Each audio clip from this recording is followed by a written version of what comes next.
Hi there, welcome to part 4 of the adventures of the flying centaur hunter.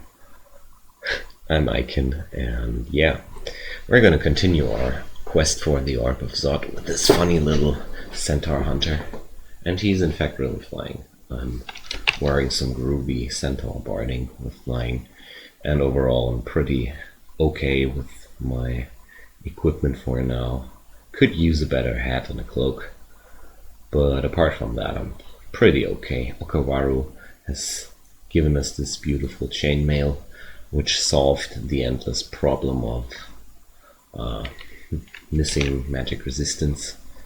And we're carrying around a resistance for fire and a resistance for ice.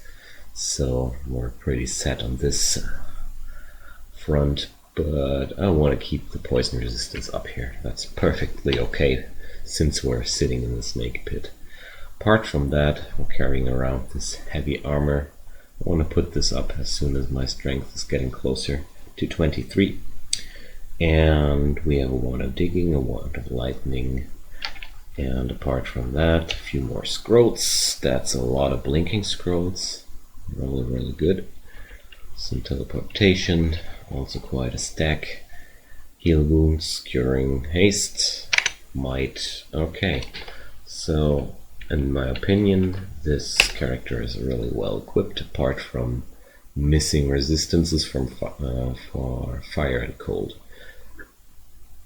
I think that could be way better. We're sitting at both 20 already, so we're training more evocations to make these useful gadgets here more useful.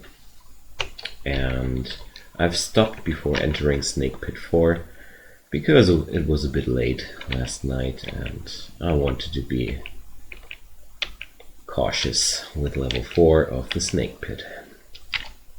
Alright, so since this is a rune level, we're magic mapping this. That's something I try to do every time once I hit a rune level, to know where the final vault is so I can explore accordingly. So the dance begins. I think I should be fine down here as long as I'm cautious. And there goes Donald, speaking of cautious. Alright, so let's check the situation. He cast a spell and I hit myself with my own arrow, which means this little fella is wielding a reflection shield and he's already hasted. So let's check if I can escape here. Not under these circumstances, Donald. We're not gonna fight like that, my friend. So I have a decent rating with axes, so I'm gonna swap here. Not to the katana, I think I go for the battle axe here. I'm gonna hammer in one of my might potions here and bring up the Okawaru skills, and let's check. There's Donald again. He's not hasted this time and we're slaughtering him. That's more my style. Take it safely and kill them with as little risk as possible, then butcher them and eat them. That's also very important when you're playing Dungeon Crawl. As long as you're not worshipping Zin, then it's a no-no. Okay. So I'm a bit sad that this Shield of Reflection keeps lying around there. It's a very sweet item and it's really too good to lie around there, but I can't use it. I have to use this longbow to kill stuff, so there's no option for shields for me, sadly. But those reflection shields are very good. If you're using shields, you're probably having a hard time once you get a large shield to decide whether to keep the normal shield of reflection or the large shield. Only a large shield of reflection would be better. And we got marked. I have some cancellation potions on me, even though I think it's really wasted here. It's because I'm very close to the upstairs and I can just get up here, wait until the mark is gone, and then come back. So there's a shock serpent, and I took a very poor pathing, and wow, this is very, very horrible, in fact. Okay, so I can't use the Wand of Lightning, and first thing I want to do is bring the Potion of Heal Wounds, and I think I'm gonna take one more shot. I hope to kill it there, which didn't happen, sadly. So I think I want to check how much damage the lightning of a shock serpent can do. Nope, I keep forgetting. Okay, so that's not what I was looking for. It was that way, I think. Okay, so this electric bolt has 3d13, which means that's exactly the amount of life left on me, so I'm gonna heal wounds. I think I'm getting double zapped here. Oops.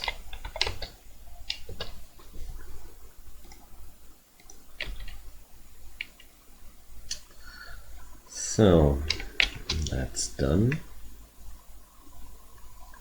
And I think I'm gonna toss this Vial of Floods on this baddie and get rid of him for good. Okay, so this was one of the most stupid things I could have done there.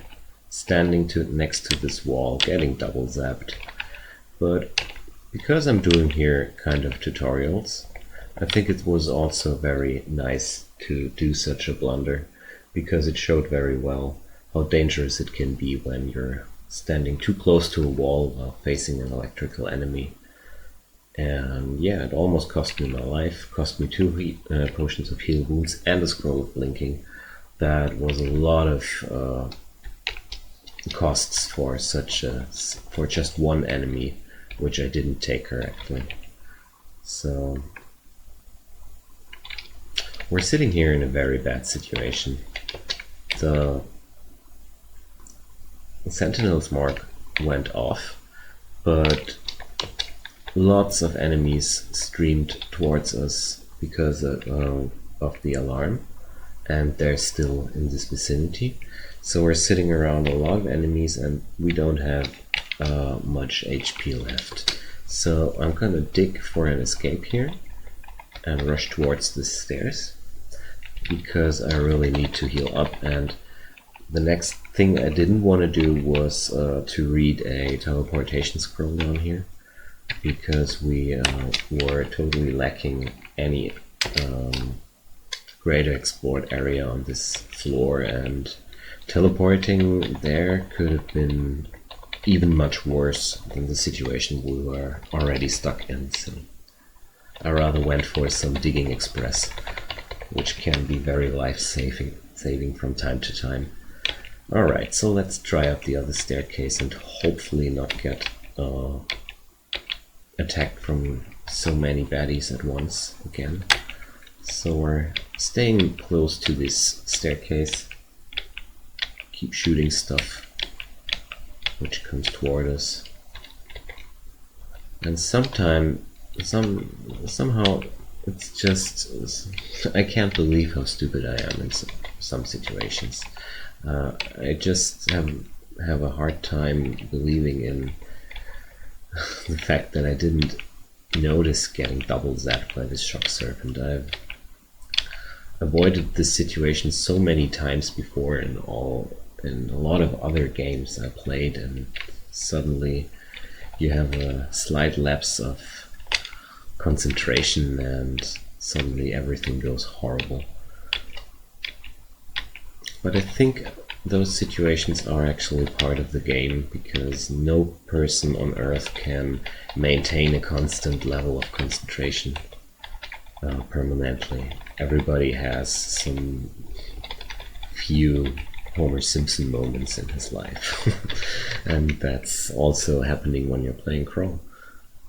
So part of this game is also learning how to manage these Homer Simpson moments.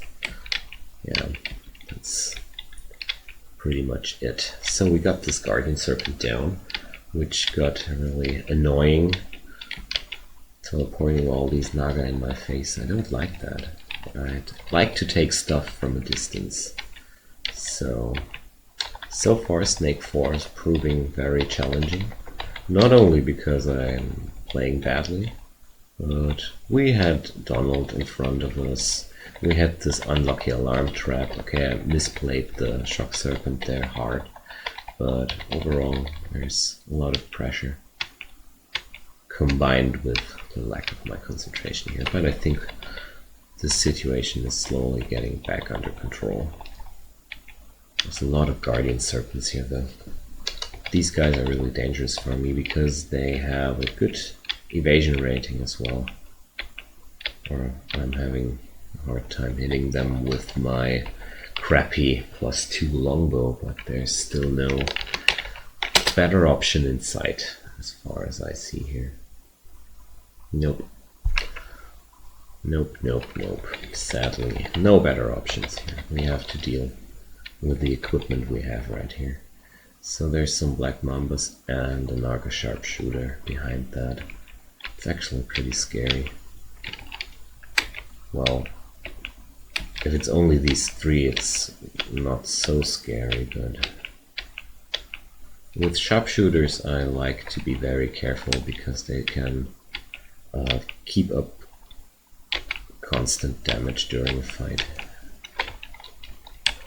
Another Guardian Serpents. That's such a lot of Guardian Serpents on this level.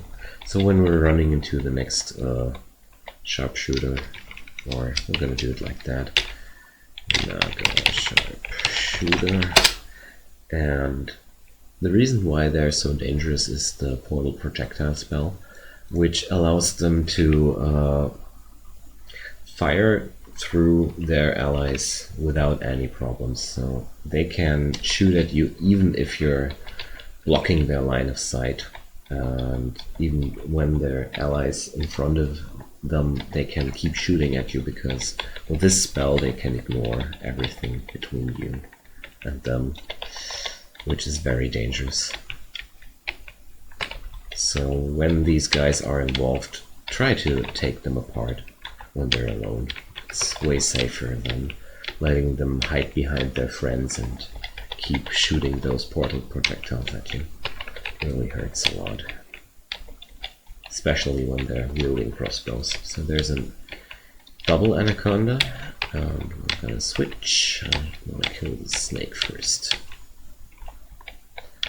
because I can't kite it, and the warrior can kite it.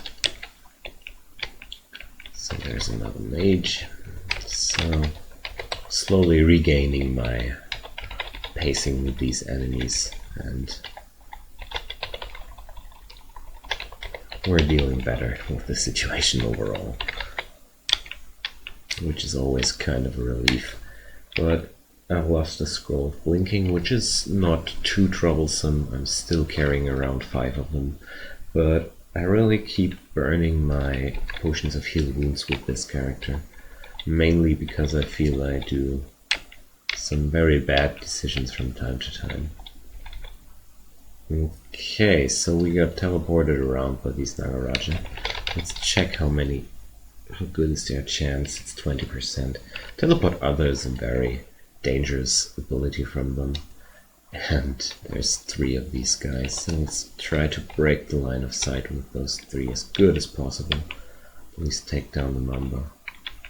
And use this spot to keep firing. I don't dare to move too much here, but I think I need to kite around. At this point, they're just adding too much pressure on me. Nagaraja are very dangerous in their own way. Because of their ability to teleport you around, it's very dangerous to keep fighting when you start losing, because they can put on the teleport on you, which will work similar to a scroll of teleportation.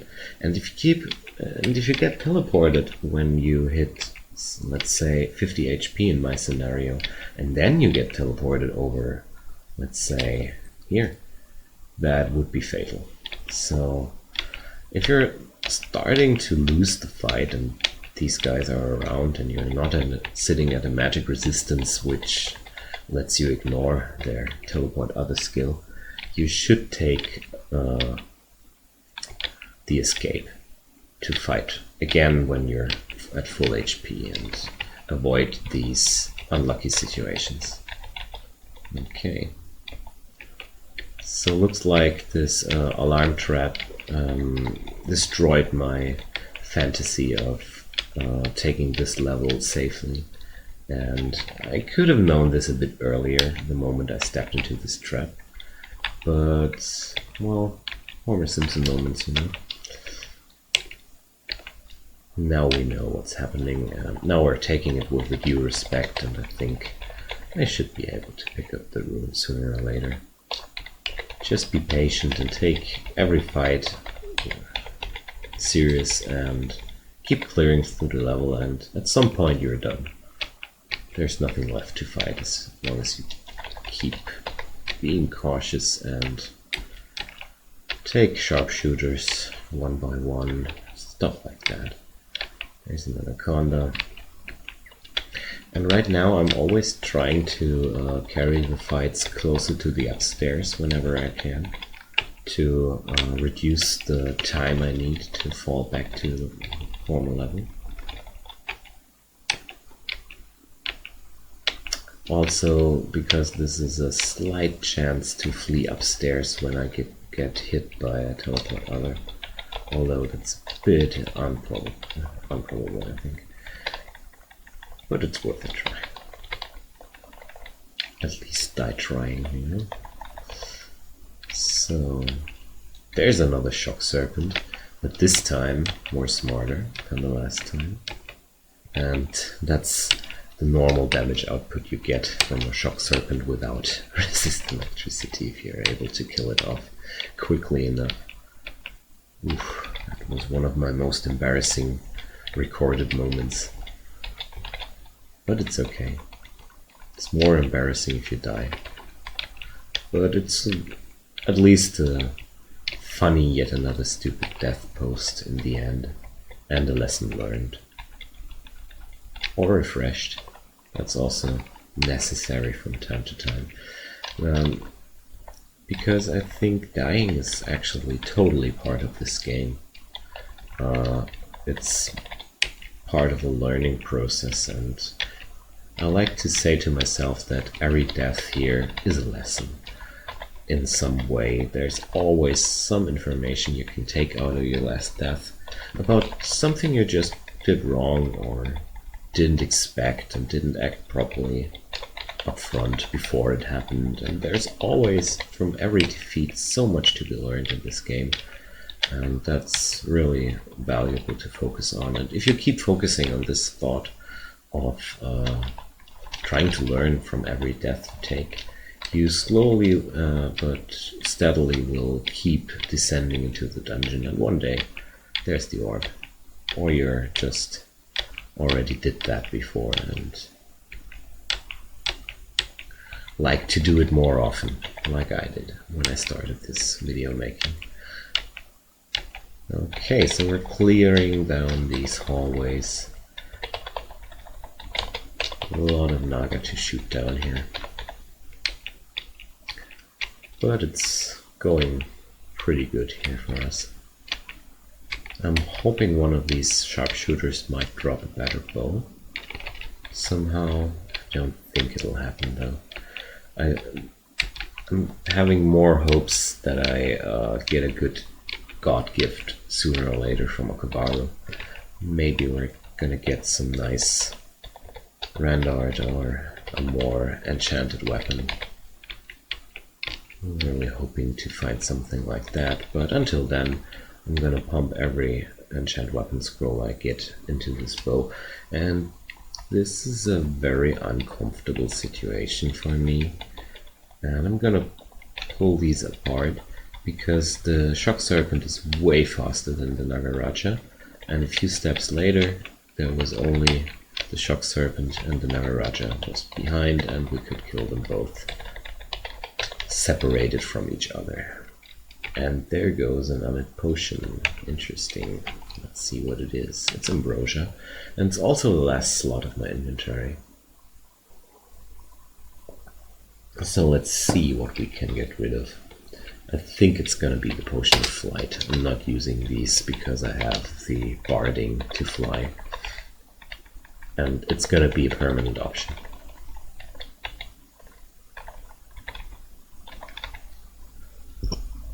So...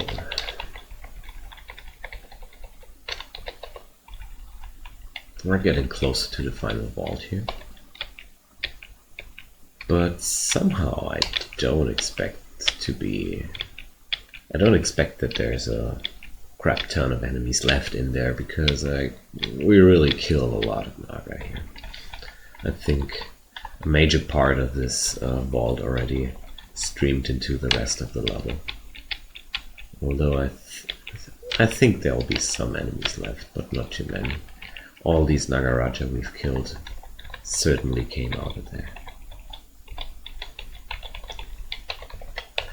That's the stupid thing about these alarm traps, because they will activate the whole level, and yeah, then they wander around over the level, being active and dangerous, just for one step into a trap.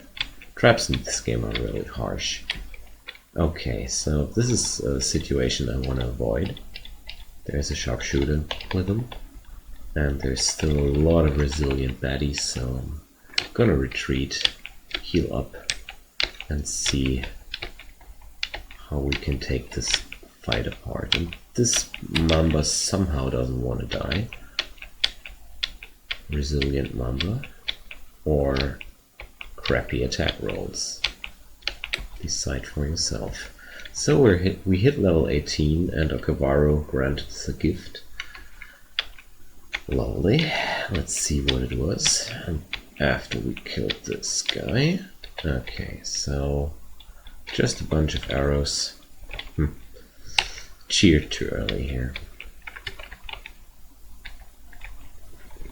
But we're still alive and back at full HP. That's better than nothing. Alright, so let's proceed. Okay, looks like there's still a lot of resistance in here. Another bunch of arrows. Thank you, Okabaru. Well, the good thing about arrows is they don't take any space. If you have a stack, you have a stack. And you can't have thousands of arrows in one stack, it doesn't matter, so it just keeps being useful of sorts. And you get ammunition if you're a full-ranged character. It's another reason why Okabaru is in fact a very solid choice for every ranged fighter. Okay, so there's still some baddies rushing towards us. Slowly killing through these, but really noticing that I'm lacking some plus on this longbow. I'm not hitting often enough for my taste. And we got the first rune. Very nice. We're at strength 20 now. That's still not quite enough for the crystal plate, I think. Although we have an armor rating of 12, maybe that'll reduce the encumbrance enough. I'm not really good at the maths behind encumbrance. I looked into these formulas and tried to calculate a bit around, but I think it's a very tedious method of getting a feel of how much encumbrance you will have. I really would like to see some indicator how much encumbrance I have on myself, some effective encumbrance rating, which tells me, hey look, with all your skills and strength applied, there's still so much encumbrance on you, which is reducing your skills or something like that. I'd really love to be able to see that in numbers without calculating a day or something like that. So there was this new ring, and I was carrying around a spellbook for some reason, which kind of irritated me because I didn't know why it was there. And let's have a look at this nice ring. It's really a nice ring. I think when I'm done with this area here, I'm gonna wear it permanently. Resist fire and resist negative and stealth and invis are some really nice stats, and I'm also training some evocation, which means sooner or later I have a solid source of invisibility. Sorry. That's really good to have an endless source of invisibility. Invisibility just doesn't stop to be useful around the game. Alright. So we're getting hungry.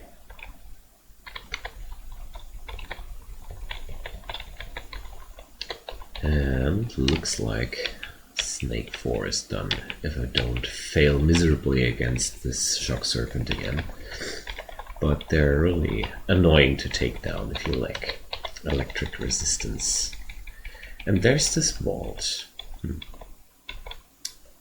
What to do with this vault? I mean, it's a very small one, and the whole floor is explored, so there's probably not too much danger in there. So I think for safety issues, I'm gonna put up my Okavaru skills, and that's just a terrible lot of snakes, but also a terrible lot of anaconda. So I want to try if I can put up a nice kill hole here and just start firing at these.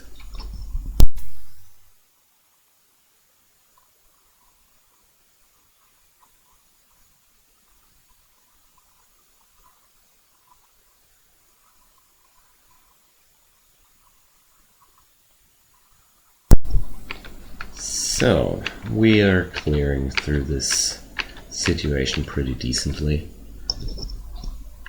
It was a very easy vault in my opinion. So, yeah, there we go.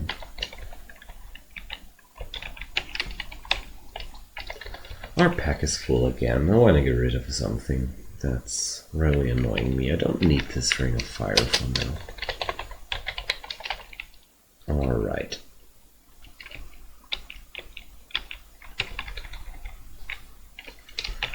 So this lair, this vault was pretty easy.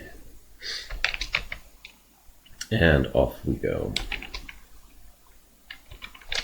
And there's still this whole level. And I think I can't dig through this, or can I? Nope. It's a bit sad that Roxanne is blocking so much from this level, but it is like this. I can't change it. So we're done with this, we're done with that. We can go for shoals now, or we can enter Vaults 1. I think I'm gonna stick my head into shoals for now, because I feel like vaults could be potentially more dangerous, but we're gonna start clearing level 1 and see how we can proceed from there. But I'm gonna keep this episode a bit shorter than the last ones, and I'm gonna enter shoals on the next episode. And yeah, that was some dramatic Snake 4 clearing, and I want to take a break and regain my focus, because I felt like I played some situations really badly there, and I'm pretty scared of shoals, and I just want to calm down a bit and return when I'm a bit more calm and focused and not so afraid of dying anymore. Alright, thanks for watching guys, see you on the next episode and bye bye.